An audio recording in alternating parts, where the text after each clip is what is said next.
जी अस्सलाम वालेकुम मेरे अज़ीज़ हम वतनों की उम्मीद करता हूँ कि आप सब खैरियत से होंगे। अल्लाह पाक आप सबको अपने हिफ्ज़ व अमान में रखे। उसामा अहमद आपकी खिदमत में हाज़िर है। तो जनाब आज का व्लॉग करते हैं शुरू। तो जैसा कि मैंने अपनी कल एक वीडियो डाली थी, मैंने आपको मकबरा चाकर आज़म ख़ान रिंद साहब का दिखाया था, किला पूरे अच्छे तरीके से आपको विज़िट करवाया था। तो रास्ते में हमने कल जाते हुए और भी 2-3 जगह पर आसार कदीमा देखे जो शायद चाकर साहब के मकबरे से भी पहले के थे। तो कल चूँकि हमें लेट काफ़ी हो गया था तो हम जा नहीं सके, आज हम जाने लगे हैं। तो मेरे प्यारे व्यूवर्स, हम घर से निकले हैं। ये है हमारे उकाड़ा सिटी का Faisalabad road, main Faisalabad road है जी। इस पे आपने फैसलाबाद की तरफ जाते हुए ये मेन बिग कनाल क्रॉस करनी है। तो इसके आगे चंद मिनट की मुसाफत पर मीर चाकर आज़म रिंद बलोच का जो साइन बोर्ड लगा है, वहाँ से आपने राइट टर्न करना है। राइट टर्न करने से तकरीबन कोई 10 किलोमीटर आपने आगे जाना है। जैसा कि मैंने आपको कल की वीडियो में बताया कि माशाल्लाह से रोड बहुत अच्छे हैं, कारपेट रोड है, कुशादा रोड है। अगर कोई आना चाहे, विज़िट करना चाहे तो उसके लिए कोई परेशानी नहीं होगी इंशाल्लाह ताला। बिल्कुल परेशानी का बायस नहीं है। माशाल्लाह बेहतरीन रोड है। ये तो मेन हाईवे है ना फैसलाबाद रोड, उसके आगे जो आबादियों को रोड जाता है, बस्तियों को रोड जाता है, वो भी कारपेट रोड है और डबल रोड है माशाल्लाह से। तो मीर साहब के मकबरे से पहले जी तकरीबन 1-1.5 किलोमीटर हमारे लेफ़्ट हैंड पे फैसलाबाद रोड से हमने जब राइट हैंड लेना है तो मीर साहब के अगर मकबरे को जा रहे हैं तो 1-1.5 किलोमीटर पहले हमारे लेफ़्ट हैंड पर बहुत ऊंचा एक आसार कदीमा नज़र आएगा, जो कि दूर से ही नज़र आना शुरू हो जाता है। जैसा कि आप सब जानते हैं कि उस दौर के जो किले होते थे, फोर्ट होते थे, वो बहुत ऊंची जगह पर होते थे। तो वो अगर मिट भी जाएं तो उनके नामो निशान बाकी रह जाते हैं, क्योंकि ऊंचे बहुत होते थे। तो हम जब जा रहे थे तो मैंने देखा तो ये तकरीबन जितनी भी बस्तियां, ये सब तकरीबन पुरानी बस्तियां हैं जी। जितने भी गांव हैं बहुत बड़े बड़े गांव, और ये तकरीबन टोटली गांव जो हैं ये बहुत पुराने गांव हैं, सिखों के दौर के हैं और तकसीम पाकिस्तान के वक्त से पहले के हैं, मुगलिया दौर के हैं कुछ इस तरह से। तो ये अब हम जनाब आली उस रोड पर इंटर हो चुके हैं जो जिसके बारे में मैंने आपको बताया कि कारपेट रोड है, माशाल्लाह कुशादा रोड है। ये वो रोड है जी, आप देख सकते हैं। और बहुत शानदार, बहुत प्यारा व्यू है। हर तरफ सरसब्ज़ा कुशाद खेत, चावल के खेत हैं। इसके अलावा मकई के खेत हैं। ये गन्ने की फसल भी काश्त की हुई है, जिसको हम कमाद बोलते हैं पंजाबी ज़ुबान में। और ये चावल, राइट साइड पे जो फसल है ये चावल की है। मेरे लेफ़्ट हैंड ये जो फसल है ये गन्ने की है जी, जिससे शुगर तैयार होती है, चीनी तैयार होती है जी। तो ये आप जाते हैं तो ये रास्ते में दरबार शरीफ भी आता है जी। तो चूँकि हमने आगे जाना था, ये हमारा टारगेट नहीं था।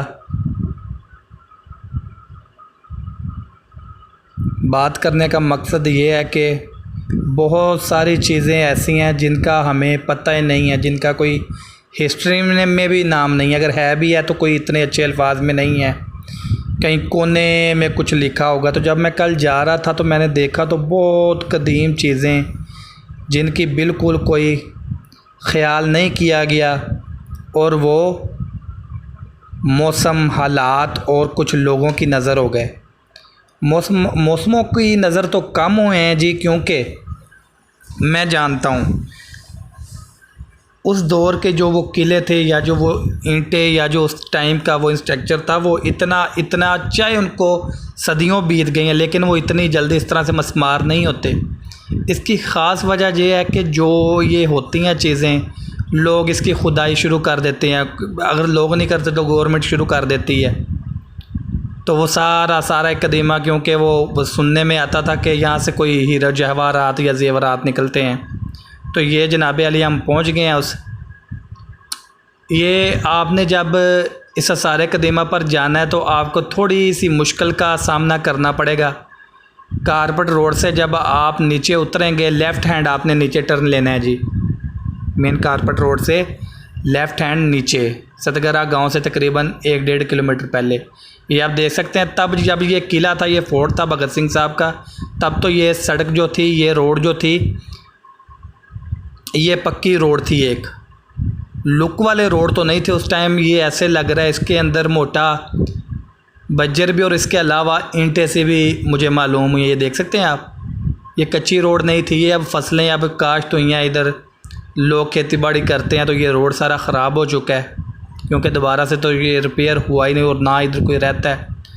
लेकिन जब यहाँ कोई सल्तनत कायम थी तब ये रोड्स भी थे, ठीक है, प्रॉपर एक बंदोबस्त था। तब ये कारपेट रोड तो थे ही नहीं, ये इनकी सल्तनतों को यही इन्होंने अपने ही एक रास्ते बनाए हुए थे।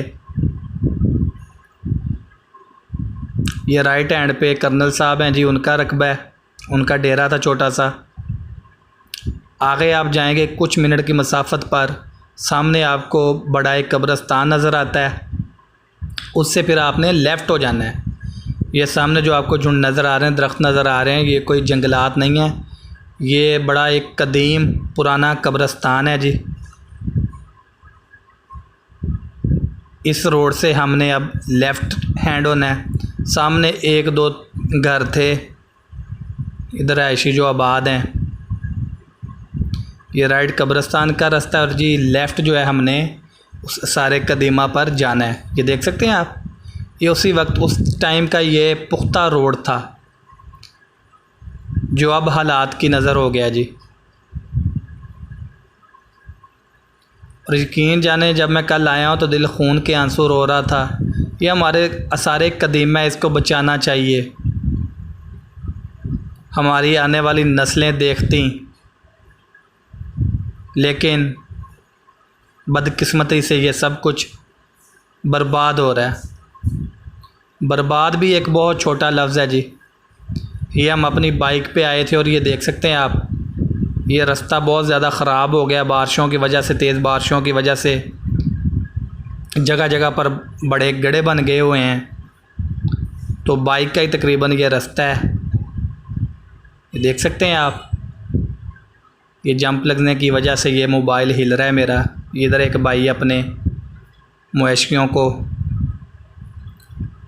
चरा रहे थे, तो हमने इनसे पूछा हिस्ट्री के बारे में, हम जानने लगे, लेकिन इन्होंने कहा कि ये नहीं, ये बहुत ज़्यादा पुराना है, बस हमने भी बस सुनी सुनाई कोई बात है। तो आपसे कोई गलत बयानी ना हो, बस यही कहते हैं जी। ये भगत सिंह साहब थे, कुछ सिख थे, ये उनका किला था। इससे ज़्यादा हमें मालूमात यहाँ से हासिल नहीं हुई। यहाँ से जो ऊपर वाला रोड था उस टाइम का, वो तो बहुत ज़्यादा ख़राब हो गया था। तो ये नीचे से फसलों के अंदर से एक रास्ता बना है और ये बाइक का या पैदल चलने का रास्ता है जी, ये गाड़ी का रास्ता नहीं है। ये देख सकते हैं आप, राइट हैंड पे ये तिल काश्त किए हुए हैं। ये लोगों ने, ये बहुत बड़ा किला था, ये अब तो एक छोटी सी बिल्डिंग रह गई है ना जी। ये आप देख सकते हैं, ये सारा रोड था, ये देखें कितना मलबा है। ये रोड भी था, इसकी 4 दीवारी भी थी और ये एक बहुत बड़ा किला था जो बाद में अवाम ने, कुछ हालात ने, कुछ मौसम ने बर्बाद करके रख दिया है। यहाँ इसकी खुदाई हुई है, बहुत चीज़ें यहाँ से निकली हैं। ये एक बहुत उस दौर का ट्यूबवेल था जो अब तो देखने को नहीं मिलते इस तरह के ट्यूबवेल। ये ओपनली इसका, ये देख सकते हैं आप, सारा बोरिंग वाला सिस्टम है, एक कुआं सा बना हुआ है पानी हासिल करने के लिए। तो ये जो टेल है इसके ऊपर तकरीबन हमें चढ़ते चढ़ते हमारा सांस फूल चुका था जी। नीचे से ये इसकी हाइट इतनी नहीं लगती, लेकिन काफ़ी बुलंदी पर है ये जो किला है। ये जो अब छोटी सी एक बर्बाद इमारत आपको नज़र आ रही है। ये जो चारों तरफ आप देख रहे हैं, ये मोटी मोटी दीवारें, ये उस टाइम इसकी दीवारें थीं जो अब ख़त्म हो चुकी हैं। ये इसका मलबा देख सकते हैं आप, लोगों ने फसलें काश्त कर ली हुई हैं और बहुत ठोस मलबा था, बहुत मज़बूत भारी। ये जो मैं आपको ब्लर करके दिखाने की कोशिश कर रहा हूँ, ये रोड की उस तरफ ये भी एक फोर्ट टाइप एक किला था, वो सामने मंदिर था जी, मंदिर का भी आपको विज़िट करवाएंगे। और वो जो दूसरा फोर्ट था वहाँ जाने के लिए रास्ता नहीं था, पैदल रास्ता था, हमारे पास इतना टाइम नहीं था, तो इंशाल्लाह ताला कभी मौका मिला तो आपको उधर का भी विज़िट करवाएंगे इंशाल्लाह ताला। तो जनाब अली ये देखें, ये बहुत ऊंचा है, हमारा सांस फूल गया था ऊपर चढ़ते चढ़ते, लेकिन लोगों ने खुदाई करके यहाँ से बुरा हाल कर दिया हुआ है इसका। ये देख सकते हैं कितना ऊंचा था। अब तो इधर आसपास बहुत ज़्यादा आबादियाँ हो गई हैं, गांव बन गए हैं, तब तो इधर कुछ नहीं होता होगा, ये बस इनकी सल्तनतें होती होंगी। वो जो आपको सरकारी बिल्डिंग नज़र आ रही है रेड एंड वाइट, ये जी थाना है, थाना सतगरा पुलिस स्टेशन जिसको बोलते हैं।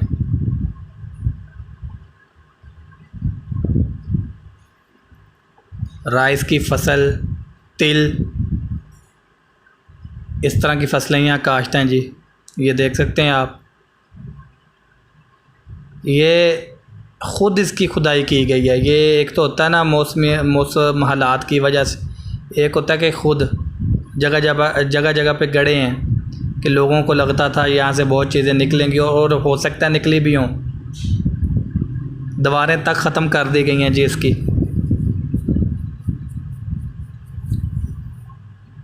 ये देखें कितनी मज़बूत दीवारें थी। ये आजकल के घरों की दीवारों जैसे नहीं होती थी, तब किलों की दीवारें 9 इंची या 13 इंची, तब तो कितने कितने फुट की मोटी दीवारें होती थी, और ब्रिक ये टाइल ईंट इस्तेमाल की जाती थी जो बहुत मज़बूत होती थी उस टाइम। इनको ख़त्म होते होते भी सदियां बीत जाती हैं, सदियां तो हो गई हैं। वो सामने मकबरा है जी मीर आज़म चाकर ख़ान रिंद बलोच साहब का, सतगरा गांव। ये देख लें, इसकी आप हाइट देख लें, हम कितनी हाइट पे खड़े हैं कि हमें वो दूर से गांव भी नज़र आ रहा है, जो यहाँ से तकरीबन 1 से 1.5 किलोमीटर की मुसाफत पर है।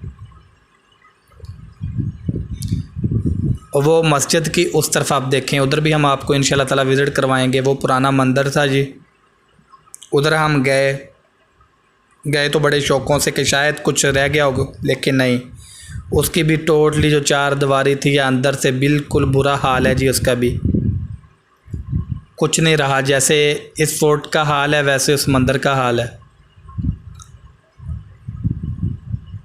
बचानी नहीं चाहिए ये चीज़ें, गवर्नमेंट को तवज्जो देनी चाहिए। सारे कदीम है जी, टूरिस्ट के लिए खोले, हम ये तो नहीं ना कहते, हम लोगों की तो जनरल नॉलेज बढ़ेगी, गवर्नमेंट को तो फ़ायदा होगा, यहाँ से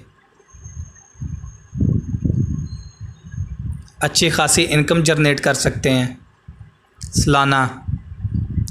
और ये इलाका ऐसे लगता है जी कि जैसे इधर रावी का इलाका नज़दीक ही है, मेरे ख़्याल से, मेरी नॉलेज के मुताबिक, जहाँ तक मेरी अक्ल कहती है कि कभी किसी दौर में यहाँ से दरियाए रावी गुज़रा होगा, क्योंकि ये कहीं कहीं से जब हम देखते हैं ना, ये रकबा देखते हैं, ये सारा एरिया देखते हैं, तो जैसे दरिया का पेड़ होता है ना जी, ऐसे मालूम होता है ये सारा एरिया कि जैसे कभी दरिया गुज़रा हो, जब दरिया अपने अरूज को होते थे।